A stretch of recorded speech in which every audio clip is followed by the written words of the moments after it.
جو کچھ فلسطین میں ہو رہا ہے 1 سال کل ہو جائے گا، 1 سال کل ہو جائے گا 40,000 سے زائد فلسطینیوں کا قتل بنیامین نتنیاہو کی حکومت نے کیا، جس میں سے 10,000 بچے ہیں معصوم، جس میں سے 12,000 کے قریب خواتین ہیں، اور ان 40,000 کو چھوڑ کر 10,000 لوگ بلڈنگوں کے نیچے ابھی ہیں، بلڈنگز کے نیچے ہیں لوگ۔ میرے بھائی، یہ کیوں ان کو مارا جا رہا ہے؟ اس لیے فلسطینیوں کو مارا جا رہا ہے، اس لیے کہ وہ مسجد اقصی القدس شریف کی، بیت المقدس مسجد اقصی کے تحفظ کے لیے کھڑے ہوئے ہیں۔ وہ کہہ رہے ہیں کہ القدس ہمارا ہے، ہم اس کو آزاد کرا کر رکھیں گے۔ اسی لیے بنیامین نتنیاہو کی ظالم حکومت نے ان غریبوں کو، مظلوموں کو، ان بہادروں کو، 40,000 سے زیادہ کو جو مسجد اقصی کی بازیابی کے لیے، بیت المقدس کی بازیابی کے لیے 75 سال سے لڑ رہے ہیں، 1 سال میں 40,000 سے زیادہ فلسطینی مسلمانوں کا قتل عام اس شیطان بنیامین نتنیاہو نے کیا۔ میرے بھائی، جو کوئی بھی مسجد اقصی کے لیے اٹھ رہا ہے اس کو مارا جا رہا ہے، قتل کر دیا جا رہا ہے۔ یاد رکھو، یہ مسئلہ صرف سنی شیعہ کا مسئلہ نہیں ہے، یہ مسئلہ مسلمانوں کا مسئلہ ہے۔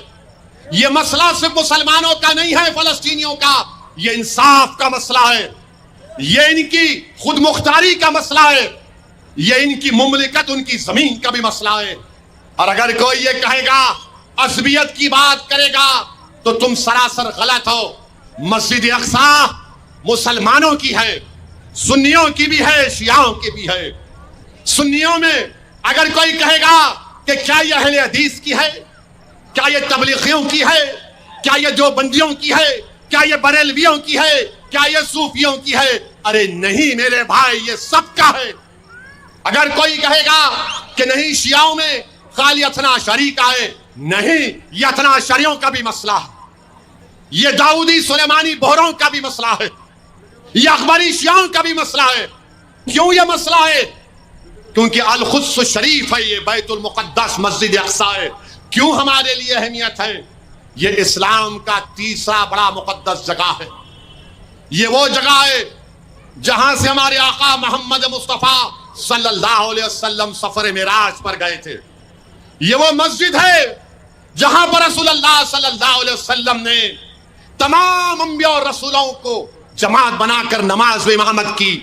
یہ وہ جگہ ہے مسلمانوں جہاں پر حشر کا میدان بنے گا، یہ وہ جگہ ہے مسلمانوں جہاں پر آب کعب کوثر وہاں سے لے کر مدینے تک ہوگا، یہ وہ جگہ ہے مسلمانوں جہاں پر رسول اللہ صلی اللہ علیہ وسلم نے فرما دیا کہ اس جگہ پر ہمیشہ اللہ اسے 40 قطب اور ابدال کو رکھے گا، جو دعا کریں گے اللہ ان کی دعاؤں کو قبول کرے گا۔ یہ وہ جگہ ہے جہاں پر آقا دو عالم صلی اللہ علیہ وسلم نے فرمایا کہ یہ مجاہدین کی سرزمین ہے جو صبح قیامت تک باطل سے مقابلہ کرے گا۔ یہ وہ جگہ ہے جہاں پر اللہ کی رحمتیں نازل ہوتی ہیں۔ یہ وہ جگہ ہے مسلمانوں جہاں کی ماں نے اپنی اولاد کی لاشوں کو دیکھ کر بھی کہا کہ یا محمد صلی اللہ علیہ وسلم، میں نے آپ نے دین کے لیے اپنی اولاد کو قربان کر دیا۔ یہ وہ جگہ ہے جہاں پر باپ اپنے بچوں کی لاش اٹھا کر کہتا ہے کہ یا رسول اللہ، میرے ماں باپ، میری اولاد آپ پر قربان، میں اپنی اولاد کو اس دین کی سربلندی کے لیے پیش کر رہا ہوں۔ یہ وہ جگہ ہے مسلمانوں جہاں پر 75 سال سے مسلمانوں نے اپنا خون بہایا ہے، مگر اپنے پیشانیوں پر خوف یا اوف یا کسی بھی قسم کی پریشانی کو آنے نہیں دیا۔ ہم سلام کرتے ہیں اس سرزمین کے فلسطینیوں کو، ہم سلام کرتے ہیں وہاں کے مجاہدین کو، ہم سلام کرتے ہیں وہاں کی ماں کو، ہم سلام کرتے ہیں وہاں کے نوجوانوں کو، ہم سلام کرتے ہیں وہاں کے ان معصوم بچوں کو جو آج رو رہے ہیں، اپنے ماں باپ کو تلاش کر رہے ہیں۔ ہم سلام کرتے ہیں ان معصوم بچوں کو جو بھوک اور فاقے کی زندگی گزار رہے ہیں۔ ہم سلام کرتے ہیں ان تمام لوگوں کو جس کو طور سینین کی جگہ کہا گیا۔ انشاءاللہ تعالی وہ لوگ کامیاب ہوں گے۔ وہی جگہ ہے جہاں پر اللہ سبحانہ وتعالی ان کو کامیاب اور کامران کرے گا۔ ارے ظالم شیطان بنیامین نتنیاہو، تو اگر ایران میں اسماعیل ہنیا کو مار سکتا ہے اس جگہ پر تو تو نے 40,000 معصوم فلسطینیوں کو کیوں مارا؟ اگر تو نے بیروت میں ایک اس لیڈر کو مار دیا تو تو نے بیروت میں 12 لاکھ لوگوں کو بے گھر کیوں کیا؟ میں گیا تھا، سنو، نعرے لگائیں گے بعد میں، سنو ابھی، میں گیا تھا صبح میں نکل کر بیروت کو گیا. میں بتا رہا ہوں بیروت کے وہ جو وہاں کے لوگ ہیں وہ موت سے نہیں ڈرنے والے ہیں، وہ موت سے نہیں ڈرتے. یہ مغربی ممالک کے لوگ اگر یہ سمجھ رہے ہیں کہ 40,000 فلسطینیوں کو مار کر 12 لاکھ ساؤتھ لیبنان اور ساؤتھ بیروت کے لوگوں کو بے گھر کر کے وہ ان پر غلبہ حاصل کریں گے، ارے میں نے اپنی آنکھوں سے دیکھا کہ 15 مالہ بلڈنگ ہے، ڈیمالش ہو چکی ہے، لوگ اپنا سامان نکال رہے ہیں. کسی نے اس سے کہا کہ یہ ہندوستان سے آیا ہے تو میرے پاس آیا اور مجھے روتے ہوئے کہا کہ میرے بھائی مجھے معاف کر دینا. میں اس سے کہا کہ میرے بھائی آپ کی آنکھ میں آنسو کیوں ہیں؟ میرے آنکھ میں آنسو ہیں اتنی بربادی کو دیکھ کر. اس نے کہا کہ میرے دوست تم ہمارے مہمان ہو، ہم تمہیں کچھ بھی نہیں کھلا سکتے، کم سے کم یہ چائے تم پی لو اور بسکٹ کھا لو. جو لوگ اپنے گھروں کی بربادی کو دیکھ کر بھی اپنی مہمان نوازی کو نہیں بولتے، تم ان کو نہیں ختم کر سکتے ظالموں، تم ان کو ختم نہیں کر سکتے. ارے وہ لوگ موت سے محبت کرنے والے ہیں، یہ موت سے ڈرنے والے نہیں ہیں. یہ ظالم بنیامین نتنیاہو تو وہاں پر مار رہا ہے بیروت میں، تو فلسطینیوں کو مار رہا ہے. انشاءاللہ تعالی عن قریب میں بھی قدرت تیرا خاتمہ کرے گی، ان ظالموں کا اللہ خاتمہ کرے گا. تو میرے عزیز دوستوں اور بزرگوں، ہم کو ڈرنے اور گھبرانے کی ضرورت نہیں ہے، ڈرنا نہیں ہے.